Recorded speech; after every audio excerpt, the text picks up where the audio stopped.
الحمد لله نحمده ونستعينه ونستغفره ونعوذ بالله من شرور أنفسنا ومن سيئات أعمالنا من يهده الله فلا مضل له ومن يضلل فلا هادي له وأشهد أن لا إله إلا الله وأشهد أن محمدا عبده ورسوله يا أيها الذين آمنوا اتقوا الله حق تقاته ولا تموتن إلا وأنتم مسلمون يا أيها الناس اتقوا ربكم الذي خلقكم من نفس واحدة وخلق منها زوجها وبث منهما رجالا كثيرا ونساء واتقوا الله الذي تساءلون به والأرحام إن الله كان عليكم رقيبا يا أيها الذين آمنوا اتقوا الله وقولوا قولا سديدا يصلح لكم أعمالكم ويغفر لكم ذنوبكم ومن يطع الله ورسوله فقد فاز فوزا عظيما أما بعد فإن خير الحديث كتاب الله وخير الهدي هدي محمد صلى الله عليه وسلم وشر الأمور محدثاتها وكل محدثة بدعة وكل بدعة ضلالة وكل ضلالة في النار أعوذ بالله من الشيطان الرجيم بسم الله الرحمن الرحيم قاف والقرآن المجيد بل أجبوا أن جاءهم منذر منهم فقال الكافرون هذا شيء عجيب إذا متنا وكنا ترابا ذلك رجع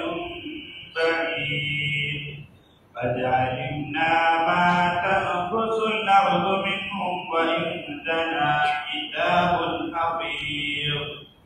بل كذبوا بالحق لما جاءهم فهم في أمر مريج أفلم ينظروا إلى السماء فوقهم كيف بنيناها وزيناها وما لها من فروج والأرض مددناها وألقينا فيها رواسي وأنبتنا فيها من كل زوج بهيج تبصرة وذكرى لكل عبد منيب وقال النبي صلى الله عليه وسلم سبعة يظلهم الله في ظله يوم لا ظل إلا ظله الإمام العادل وشاب نشأ في عبادة الله إلى آخر الحديث عادل الإمام ہر قسم کی بڑائی بزرگی برتری اللہ وحدہ لا شریک کے لیے درود و سلام اللہ کے تمام نیک صالح برگزیدہ چنندہ بندوں پر خصوصاً محمد رسول اللہ صلی اللہ علیہ وسلم پر گزشتہ جماعت سے پیوستہ جماعت ایک موضوع لیا تھا اور وہ موضوع تھا ظل عرش الہی کے حقدار کون؟ بہت کچھ باتیں رکھی گئی تھی اشارتاً یہ جان میں کہ قیامت کا جو دن ہوگا وہ بڑا ہولناک دن ہوگا. سورہ حج کے اندر اللہ رب العالمین فرماتا ہے کہ وہ دن اتنا خطرناک دن ہوگا، ان زلزلۃ الساعۃ شیء عظیم، سب سے بڑا زلزلہ ہوگا، دنیا درہم برہم کر دیا جائے گا، سارے لوگ حیران و پریشان ایک نشانی کی طرف، ایک علم کی طرف دوڑتے ہوئے میدان محشر میں جمع ہوں گے، سورج بالکل قریب کر دیا جائے گا، کوئی سایہ نہیں ہوگا سوائے اللہ رب العالمین کی عرش کے سائے کے علاوہ کوئی سایہ نہیں ہوگا۔ اللہ رب العالمین اس سائے کے اندر چند خوش نصیب لوگوں کو جگہ عطا فرمائے گا، اور یہ چند صرف گنتی کی نہیں ہے، ان قسموں کی تعداد کروڑ اربوں ارب جا سکتی ہے۔ ان اعمال کے مطابق زندگی گزارنے والے لوگوں کو اللہ رب العالمین اس سائے کے اندر جگہ دے گا، جس میں پہلا وہ آدمی ہوگا الامام العادل، حکمراں، ایسا حکمراں، ایسا قاضی، ایسا فیصل جو فیصلے کے اندر عصبیت کو داخل نہیں ہونے دے رہا ہوگا، کھانا پروری اور کنبہ پروری کو داخل نہیں ہونے دے رہا ہوگا۔ دوسرے نمبر پر اللہ کے نبی صلی اللہ علیہ وسلم فرماتے ہیں وَشَابٌ نَشَأَ فِي عِبَادَةِ اللَّهِ، ایک وہ جوان بھی اس سائے کے اندر رہے گا، خوش نصیب لوگوں میں سے ایک وہ جوان بھی رہے گا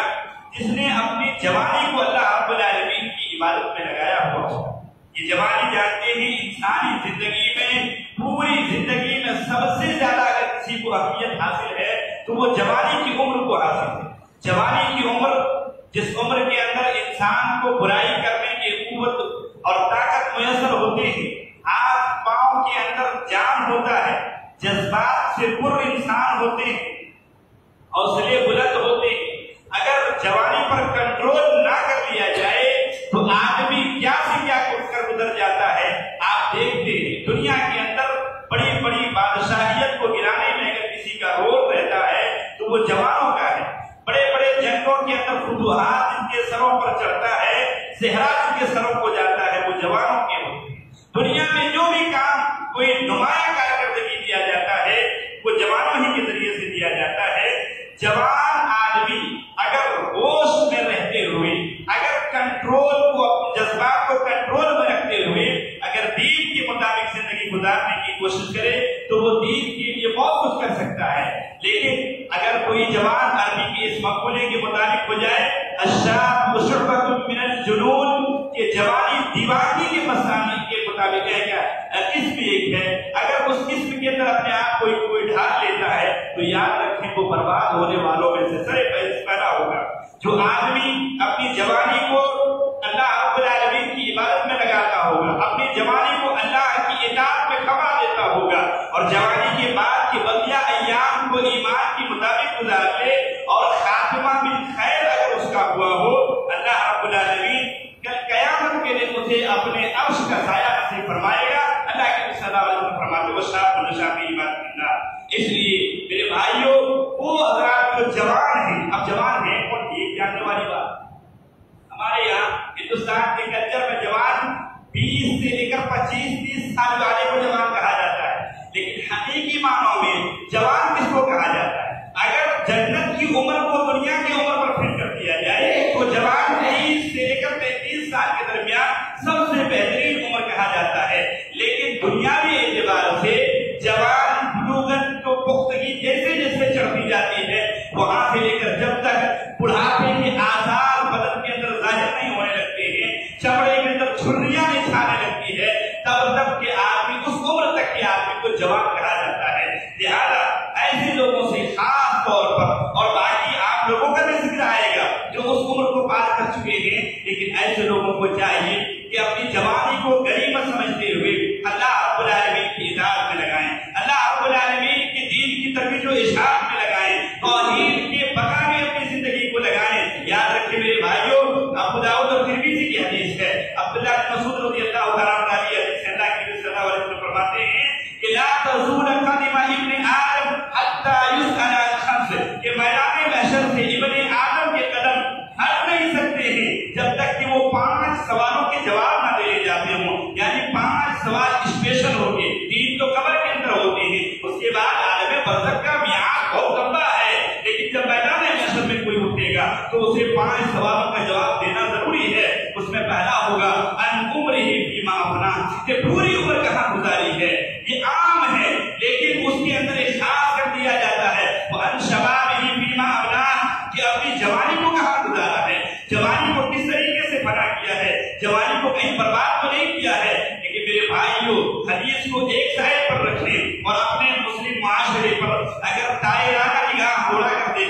تو بڑا افسوس ہوتا ہے۔ ہمارے جوانوں کی زندگی کو دیکھیں گے تو آپ پائیں گے ہمارے جوان اپنے آپ کو آزاد تصور کرتے ہیں، ہمارے جوان اپنے آپ کو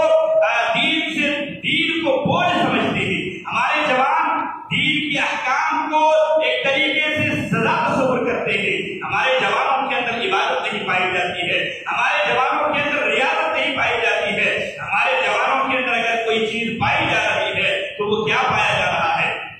بس موج مستی کیسے کیا جائے، دنیا میں جینے کی کوشش کس طریقے سے، لمبی لمبی عمر کے دل کے اندر پیدا کرتے ہیں اور ان خواہشات کی تکمیل کی جائز ناجائز کا بلا فرق کیے ہوئے مزے لینے کی کوشش کرتے ہیں۔ ہمارے جوانوں کی یہی زندگی ہے، اور بہت سارے ایسے نوجوان ہیں یا تو تجارت کے طرف اپنے آپ کو لگائے ہوئے ہیں اور اس تجارت میں بھی ایسا ڈوب گئے ہیں کہ انہیں نہیں لگتا ہے کہ کردار کو دیکھ کر یہ مسلمانوں کا جوان ہو سکتا ہے، اور بعض جوان اللہ کی پناہ ایسے ہیں جن کی پوری زندگی سوشل میڈیا کے حوالے ہو گئی ہے، اپنی عمر کا زیادہ تر وقت وہ انسٹاگرام، فیس بک اور ٹویٹر اور نہ جانے کون سے سائٹ ہیں ان سائٹوں کے حوالے اپنے عمر کو کھپا رہے ہیں۔ یاد رکھیں میرے نوجوان بھائیوں، اپنی زندگی کو یوں ہی بیکار نہ گزارے، بلکہ اپنی زندگی کو ایمانی زندگی بنائیں اور اس میں جوانی کو وہ جوانی بنائیں جس جوانی پر دنیا کشش کرتی ہے، جس جوانی کو اللہ رب العالمین بہت زیادہ پسند کرتا ہے۔ ہمارے نوجوانوں کے رہنے سہنے کے طور طریقے کو دیکھیں تو ہمارے نوجوان کو دیکھیں گے تو اللہ کی پناہ لگتا ہی نہیں کوئی مسلمان گھرانے کا ہے، عجیب و غریب کا پہناوا پہنتے ہیں، بالوں کا رکھنے کا اسٹائل تو جوانوں سے بھی گزرا ہے، کوئی فٹ بالر، کوئی کرکٹر، کوئی یہ ناپاک قسم کا جو ٹی وی اسکرین پر آ کر جو اپنے آپ کو ایکٹر کہتے ہیں ان لوگوں کی زندگی کو کاپی کرتے ہیں، عجیب و غریب بات کٹاتے ہیں۔ آپ اپنے لیے نوجوانوں، ہمارے لیے آئیڈیل تاریخ اسلام میں بہت زیادہ لوگ ہیں، ایک ہی کو بنا لے تو کافی ہے اور اس کا بنانا تو واجب ہے۔ اللہ رب العالمین فرماتا ہے لقد کان لکم فی رسول اللہ اسوۃ حسنہ، اللہ کے نبی صلی اللہ علیہ وسلم کی زندگی تمہارے لیے مکمل کے مکمل آئیڈیل ہے، اور اس زندگی سے بڑھ کر تم کچھ کر لو وہ کمال نہیں ہے، اس سے کم کرو یہ اچھائی نہیں ہے، بلکہ اسی کے مطابق زندگی گزارنے کی کوشش کرو۔ اور یاد رکھو آئیڈیل دیکھنا ہو، حضرت یوسف علیہ السلام کو دیکھیں کیسی جوانی کی زندگی گزاری تھی، حضرت ابراہیم علیہ السلام کو دیکھیں کیسی جوانی کی زندگی گزاری تھی، دیکھنا ہی ہو اصحاب کہف کو دیکھیں جنہوں نے اپنی جوانی کو توحید کے نام کس طریقے سے کر دیا تھا کہ گزشتہ قوموں کا آدمی ہو کر قرآن عزیز ان کو ذکر خیر کے ساتھ یاد کرتا ہے۔ اپنی جوانی کے لیے ہم آئیڈیل بنانا چاہتے ہیں، حضرت علی رضی اللہ تعالیٰ عنہ کو آئیڈیل بنائیں، ہم اپنی جوانی کے لیے آئیڈیل بنانا چاہتے ہیں، خالد بن ولید رضی اللہ تعالیٰ عنہ کو اپنا آئیڈیل بنائیں، حضرت عثمان کو اپنا آئیڈیل بنائیں، حضرت مصعب بن عمیر کو اپنا آئیڈیل اور نمونہ بنائیں۔ وہ مصعب بن عمیر کی خالی واقعہ بیان کر دوں تو آج کے نوجوانوں کو یہ واقعہ اگر جوڑتا نہیں ہے تو کیا کہہ سکتے ہیں؟ مصعب بن عمیر رضی اللہ تعالیٰ عنہ یہ وہ صحابی ہیں جو پہلے مسلمان ہونے والوں میں سے ہیں، اللہ کے نبی صلی اللہ علیہ وسلم اسلام کی دعوت و تبلیغ کر رہے ہیں، خفیہ دور کے اندر جن کے دل کے اندر اسلام بیٹھ جاتا ہے ان میں مصعب بن عمیر ہوتے ہیں، اور یہ مصعب بن عمیر کتنے خوبصورت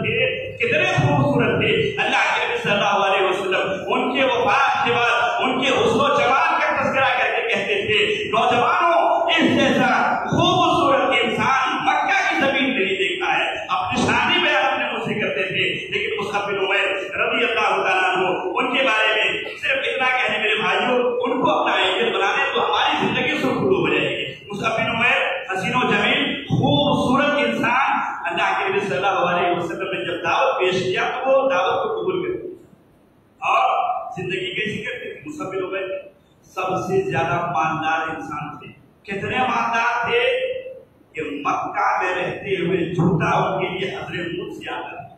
اور جو لباس پہنتے تھے وہ لباس یمن سے آتا تھا۔ اس زمانے میں سوچے کیا پہنچ رہی ہوگی، خوشبو جب لگا کے نکلتے تھے تو مکہ کی گلیاں مہکتی رہ جاتی تھی، لوگ کہتے تھے اگر کوئی خوشبو لگا مہک رہا ہو مصعب بن عمیر کا یہاں سے گزر ہوا ہوگا۔ وہ مصعب بن عمیر رضی اللہ تعالیٰ عنہ جب مسلمان بنتے ہیں، والدہ کی والدہ خناس بنت مالک خوب ناراض ہوتی ہیں، اور ناراض ایسا ہوتی ہیں کہ مال و جائیداد سے برطرف کر دیتی ہیں، کہتے کچھ ملنے والا نہیں ہے۔ ناز و نعم میں پڑنے والے مصعب بن عمیر رضی اللہ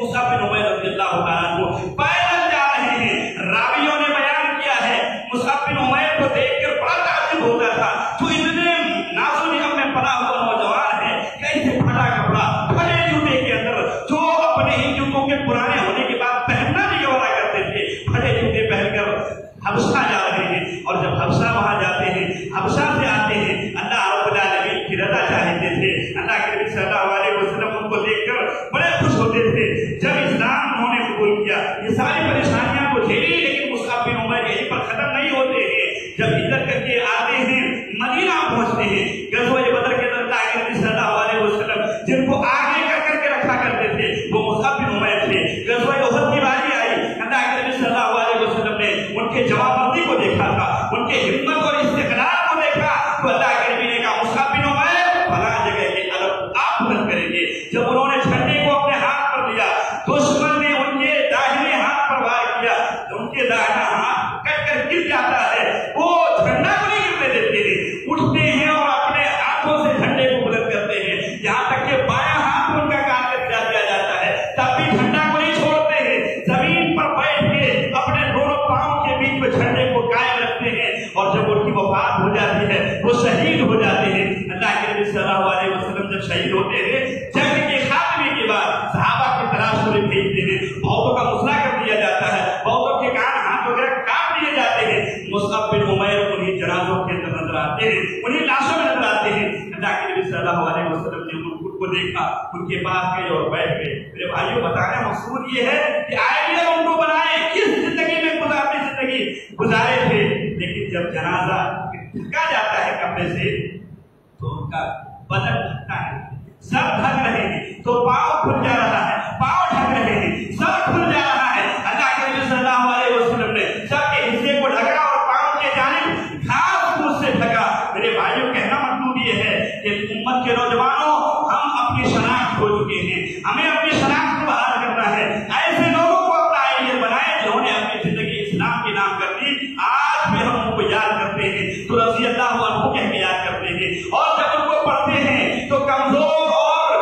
ڈھیل قسم کا انسان بھی ہو تھوڑے دیر کے لیے رک جاتا ہے، ایمان کے اندر بڑھوتری ہوتی ہے۔ ایسے وہ تھے، کبھی علامہ اقبال کہتے ہیں، کبھی اے نوجوان مسلم تدبر بھی کیا تو نے، کبھی اے نوجوان مسلم تدبر بھی کیا تو نے، وہ کیا کر اٹھا تو ہے جس کا ایک ٹوٹا ہوا تارا۔ آج ہم لوگ کیسے بکھر گئے ہیں میرے بھائیوں، قوم کے نوجوانوں، آج قوم کو تمہاری ضرورت ہے، آج کیسے کیسے مسلمانوں کو مارا کوٹا جا رہا ہے، بس اٹھیے اپنی عبادت کے ذریعے سے مردہ دلوں کے اندر جان پھونکیے، اور یاد رکھیں اللہ کے نبی صلی اللہ علیہ وسلم فرماتے ہیں، اللہ کے نبی صلی اللہ علیہ وسلم فرماتے ہیں، حدیث ہے، فرماتے ہیں لَيَعْجَبُ مِنَ الشَّابِ لَيْسَ لَهُ صَبْوَةٌ، اللہ اس نوجوان سے بڑا خوش ہوتا ہے، اللہ اس نوجوان سے بڑا خوش ہوتا ہے جو نوجوان اپنی زندگی کو اللہ رب العالمین کی شریعت کے تابع بنا لیتا ہے، جو اپنے آپ کو شریعت کا غلام بنا لیتا ہے، ایسے نوجوان سے اللہ رب العالمین بہت خوش ہوتا ہے۔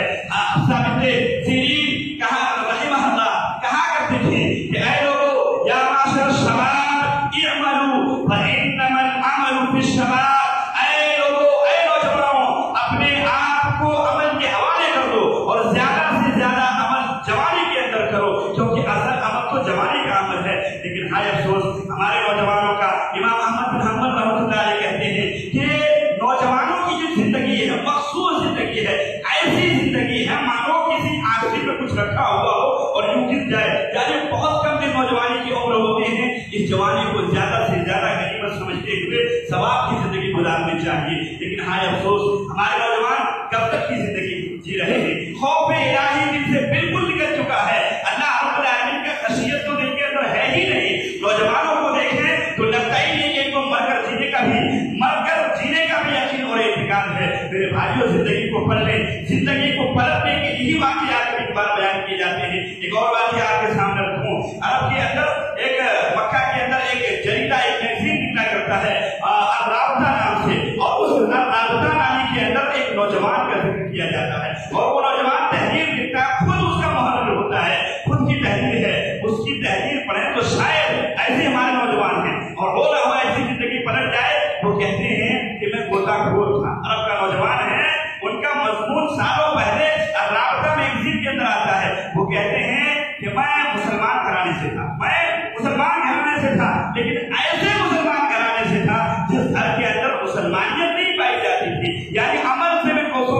تھا اور میں غوطہ-خور تھا. کہتے میں غوطہ-خوری کے لیے اپنے ساتھیوں کے ساتھ گیا سمندر میں. وہ تمام جو آلائکار ہوتے ہیں وہ لگا اگا کر گیا, غوطہ لگایا, وہ آکسیجن کے جو پائپ وغیرہ ہوتے ہیں سارا کچھ لگا کر میں نے غوطہ لگایا سیپ ڈھونڈنے کے لیے, ہیرے موتی ڈھونڈنے کے لیے. کہتے ہیں گہرائی میں جانا ہوا اور ایک فوج کے ساتھ اترنے کبھی بھی. کہتے ہیں گہرائی میں جب گیا تو گہرائی میں جاتے ہی میرے یہ کیا کہتے ہیں سانس لینے کی جو نلی ہوتی ہے اس کے اندر پرابلم پیدا ہو جاتا ہے اور مجھے دشواری پیش آنے لگتی ہے. کہتے ہیں جیسے ہی دشواری پیش آتی ہے مجھے اپنی پوری ماضی کی زندگی نظر آنے لگتا ہے, اپنے آپ کو بالکل نہتا پاتا ہوں. امن نام کی کوئی چیز نہیں ہے, موت سامنے ہے. لیکن مسلمان گھرانے کا تھا, اتنا تو جانتا تھا کہ مرتے مرتے کلمہ پڑھنا چاہیے. کہتے ہیں کلمہ پڑھنے کے لیے میں جیسے اشہد کہنا چاہتا تھا, ارش کہتا تھا کہ منہ میں پانی چلا جاتا تھا, پھر ارش کہتا تھا کہ منہ میں پانی چلا جاتا تھا. وہ کہتے ہیں کوشش میں نے کی لیکن میں کلمہ نہیں پڑھ پایا اور پانی میرے پیٹ کے اندر سرائے کر جاتا ہے. کہتے ہیں کچھ دیر کے اندر میرے ساتھیوں میں سے جو اندر اندر کام کر رہے تھے مجھے دیکھا اور میں بے ہوشی کے حال میں چلا گیا تھا. مجھے اٹھا کر ساحل پر لائے. اللہ کو بچانا تھا. وہ تحریر صرف نوجوانوں کو جگانے کے لیے وہ لکھتے ہیں. کہتے ہیں اللہ کو بچانا تھا, میں بچ جاتا ہوں. اللہ رب العالمین کا شکریہ ادا کیا, اپنی جوانی کو پھر اللہ کی راہ میں لگایا, اپنے معصیات والی زندگی سے توبہ کیا. کہا اللہ یہ اتنا بڑا میرا احسان ہے کہ میدان محشر میں جانے کے بعد کسی کو تو واپس نہیں لوٹائے گا, میں تو موت کے منہ سے واپس آیا ہوں.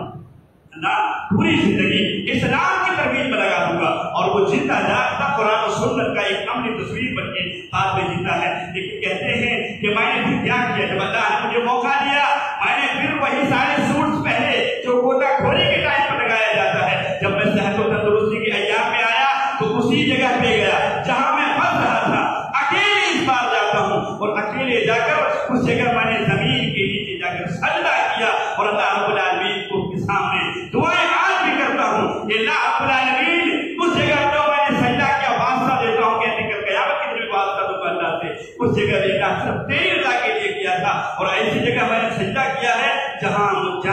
جو میرے حق میں گواہی تو دے گی, لیکن لوگوں نے آج لوگ تصور میں بھی نہیں لا سکتے ہیں کہ وہاں سجدہ کرے. میرے بھائیوں ایسے نوجوان گزرے ہیں, ان لوگوں کو اپنا آئیڈیل بنائیں. المہم باتیں بہت زیادہ ہیں. ہم کہنا چاہتے ہیں کہ نوجوانوں اپنی زندگی کو غنیمت سمجھو. اگر مر گئے تو کیا ہوگا, اگر مر گئے تو کیا ہوگا. ایسی بہت سارے نوجوانوں کا آتا رہتا ہے. ابھی انشاءاللہ اسی موضوع کے اگلے کسی ٹکڑے کے اندر ایک نوجوان کا واقعہ ذکر کروں گا, لیکن موضوع کو آگے بڑھاتے ہیں. جو 7 خوش نصیب لوگ میدان محشر میں اللہ رب العالمین کے سایہ پانے والا ہوگا, اس میں پہلا امام العادل, دوسرا شاب نشا فی عبادت اللہ, تیسرا ورجل قلبه معلق بالمساجد, وہ آدمی ہوگا جس کا دل مسجدوں سے اٹکا ہوا رہتا ہوگا. یعنی ایک نماز پڑھی کہ دوسری نماز کی فکر ہوگی, ایک نماز پڑھ کے گیا کہ مسجد آنے کی فکر ہوگی, مسجد سے جدا نہیں رہنا چاہتا ہوگا, مسجدوں میں اس کا دل لگتا ہوگا. ہائے افسوس ہمارے یہاں نمازوں کا کیا عالم ہے. بدلانے کی چندہ ضرورت نہیں ہے. مومن کو جو خاص خوش نصیب 7 لوگ ہوں گے اس میں سے وہ ہوگا جو نمازوں کو برابر پڑھتا ہوا ہوگا, نماز کو چھوڑتا نہیں ہوگا. کئی واقعات ہیں. ایک واقعہ بہترین واقعہ جلیل القدر تابعی عامر بن عبداللہ بن زبیر جو ان کے ابا صحابی رسول ہیں, یہ بیان کرتے ہیں جو سن 1 ہجری کی وفات ان کی ہے. یہ حدیث کے راویوں میں سے آتے ہیں, بڑے راویوں میں سے آتے ہیں. سیر اعلام النبلاء کے اندر ان کا واقعہ آتا ہے. جب یہ قریب المرگ ہوئے, جب یہ وفات کے قریب ہوئے, بالکل اب ان کا بدن کام نہیں کر رہا تھا کہ مغرب کا ٹائم ہوتا ہے. ایسے نوجوان ہوں تو اللہ رب العالمین کیسی زندگی دیتا ہے اور کیا ان کا ذکر باقی رکھ دیا جاتا ہے. کہتے ہیں مغرب کا ٹائم ہوا, میرے بازوؤں کے اندر سیر اعلام النبلاء کے اندر صحیح سند کے ساتھ روایت ہے, بازوؤں میں نماز پڑھنے کی طاقت نہیں تھی. جیسی ہی آزان ہوتی ہے میں اپنے ساتھیوں سے کہتا ہوں مجھے اٹھا دیا جائے, میں مسجد جا کر نماز پڑھوں گا. ساتھیوں نے کہا طاقت نہیں ہے, آپ یہی نماز پڑھ لیں. وہ تابعی عامر بن عبداللہ بن زبیر وہ کہتے ہیں میں نے اپنے ساتھیوں سے کہا میں یہاں کیسے نماز پڑھوں. اللہ قیامت کے دن جب پوچھ لے گا کہ تمہارے کاموں پر آزان کی صلاح آئی تھی تم مسجد میں آ کر حاضر کیوں نہیں ہوئے تھے, کیا جواب ہوگا. حدیث کی راویوں میں ہیں, تابعی ہیں, خیر القرون کے ہیں, جن کے نقش قدم کی اتباع کا حکم بھی ملتا ہے اور بہترین لوگوں میں سے ہیں. ایسے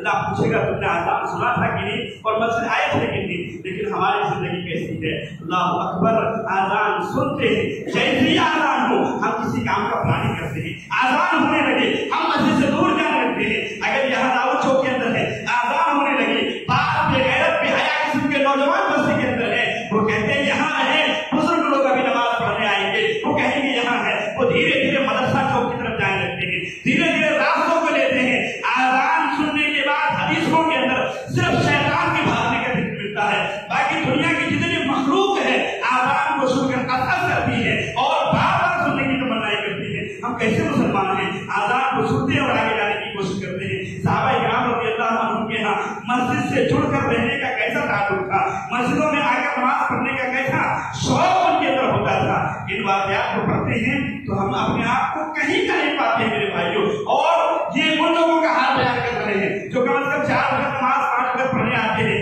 وہ اپنے آپ کو کہیں کا نہیں پاتے ہیں۔ جو سرے سے نماز نہیں پڑھتے ہیں ان کا حال کیا ہوگا؟ اسی طریقے سے ابی بن کعب رضی اللہ تعالیٰ عنہ ایک انصاری صحابی کا واقعہ بیان کرتے ہیں، صحیح مسلم کی روایت ہے، کہتے ہیں گھر بہت دور تھا ان کا، لیکن مسجد میں وہ ٹائم آ کر نماز پڑھا کرتے تھے۔ سارے لوگوں کے اوپر ان کے اوپر ترس آیا کرتا تھا کہ بھائی آپ مسجد سے قریب ہی کہیں آ کر جگہ لے لیں اور نمازوں کے وقت حاضر نہ کریں، لیکن نماز ان کی تکبیر اولیٰ سے بھی نہیں جاتی تھی، تکبیر اولیٰ کے ساتھ آ کر پڑھا کرتے تھے۔ کہنے کا مطلب یہ ہے میرے بھائیوں، نمازوں کو پڑھیں، مسجدوں کو آباد کریں۔ ہم کیا دنیا کو رونا رو رہے ہیں؟ مسجدوں کے ساتھ ایسا ہو رہا ہے، ہمارے ساتھ ایسا ہو رہا ہے۔ آج تک تو موت کی کوئی گارنٹی نہیں، ملک عزیز کے اندر ویسے بھی موت نیچی اتنے عروج پر ہے، کب آپ اس کے شکار ہو جائیں کوئی گارنٹی نہیں ہے۔ ایسے وقت اور یاد رکھیں گرگرے کے ٹائم نرکھری میں پہنچ جائے انسان، اس کے بعد کلمہ بھی اللہ کو قبول نہیں کرتا ہے، اس کے بعد توبہ بھی اللہ قبول نہیں کرتا ہے۔ اتنی ساری باتیں آ جانے کے بعد، حدیث بیان کر دیے جانے کے بعد، قرآن آیات سامنے رکھ دینے کے باوجود بھی اگر آپ نے اپنے کردار کو نہیں سدھارا، اپنے گفتار کو نہیں بدلا، اللہ قرآن کے اندر فرماتا ہے وَمَن يُشَاقِقِ الرَّسُولَ مِن بَعْدِ مَا تَبَيَّنَ لَهُ الْهُدَىٰ وَيَتَّبِعْ غَيْرَ سَبِيلِ الْمُؤْمِنِينَ نُوَلِّهِ مَا تَوَلَّىٰ وَنُصْلِهِ جَهَنَّمَ وَسَاءَتْ مَصِيرًا۔ جس آدمی کے سامنے اللہ رسول کا قول واضح کر دیا جائے، مومنین کی صفات بیان کر دیا جائے، پھر بھی مومنین کے راستے کو چھوڑ کر زندگی گزار رہا ہوتا ہے، اللہ فرماتا ہے نُوَلِّهِ مَا تَوَلَّىٰ، جدھر وہ جا رہا ہوتا ہے ہم ادھر ہی کے راستے کو اس کے لیے آسان کر دیتے ہیں اور بالآخر اسے جہنم میں آ کر رہنا ہے۔ کیا ہم ایسا چاہتے ہیں کہ ہمارا ٹھکانہ جہنم میں ہو جائے؟ قطعاً ایسا تصور بھی نہ کریں، کیونکہ وہ دن کیسا ہوگا، صرف میدان محشر ہی کو دیکھ لیں کہ وہ دن بچے بوڑھے ہو جائیں، عمل والے اپنے عمل گرا دیں، اتنا خطرناک دن ہوگا۔ آگے کی باتیں انشاءاللہ مزید آئندہ خطوں کی طرف رکھی جائے گی۔ اللہ رب العالمین دعا کرتے ہیں اللہ رب العالمین سنی گئی باتوں سے اپنی زندگی کو پلٹنے اور بدلنے کی توفیق عطا فرمائے۔